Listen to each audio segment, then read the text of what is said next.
William Caxton, of course, is the first printer in the English language, and he began life as a merchant on the continent, but eventually expanded into bookselling as the invention of the printing press about 1460. He begins selling books somewhere in the 1470s, but as part of other merchant trade. He eventually sets up shop in Bruges, and there he does have a printing press. And he prints books in French, in Latin, and in English while he's still established in Bruges. In the mid-1470s, he packs up and moves to Westminster. And he does that because he wants to be near where the Parliament is. And he knows that this is going to be a good place to be able to have a print trade. And it takes off, and it works really, really well.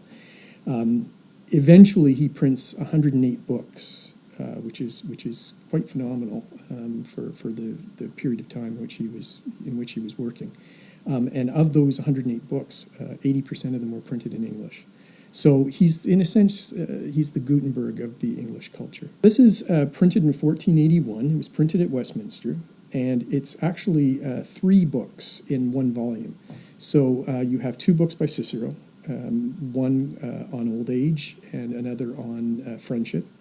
And then the third book is by an Italian humanist by the name of Buonaccorso.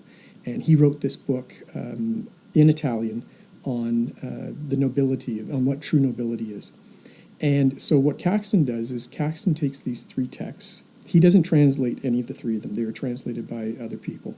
And he puts them together in one volume. What he does is he provides introductions and epilogues to each of them. But one of the reasons why this particular volume is so important, and it was issued with the 3 together. It's not, ours is not compiled of 3 different ones. It was issued this way.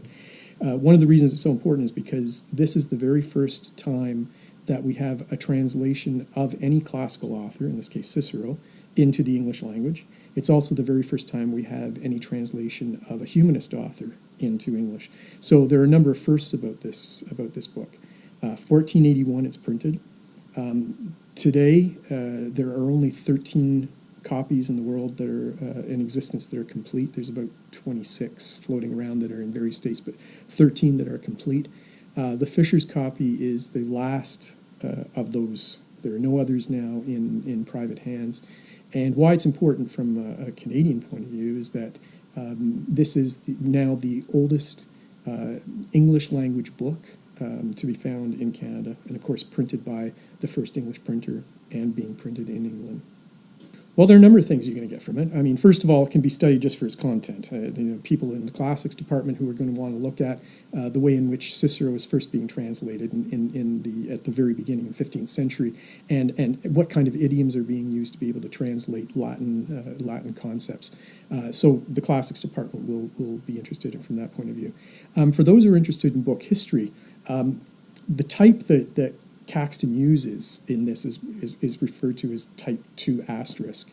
And why that's important is because this is the first type that is actually made in England. He brings type 2 with him from Bruges when he moves back to Westminster, but obviously he has to have more type, and so this is then the earliest type that is actually being made in England. So he actually uses 2 types of type. He has type 2 asterisk, but he also has type 3, which is what he uses for quotations. So you have 2 of the earliest instances of type that are being used in the English language.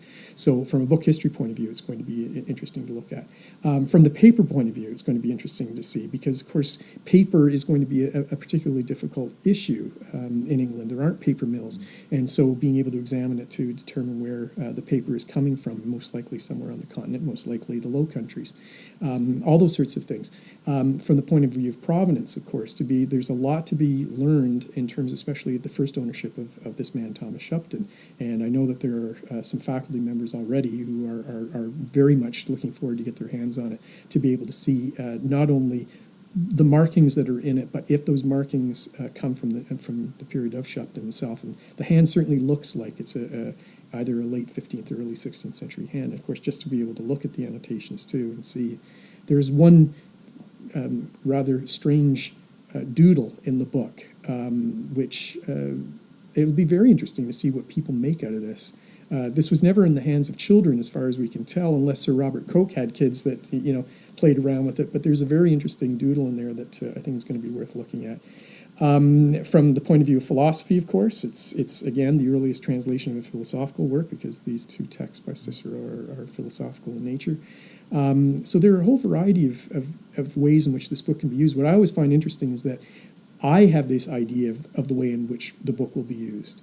And inevitably, our readers and researchers find all sorts of ways that I would never have thought of to consider the meaning behind or within this book.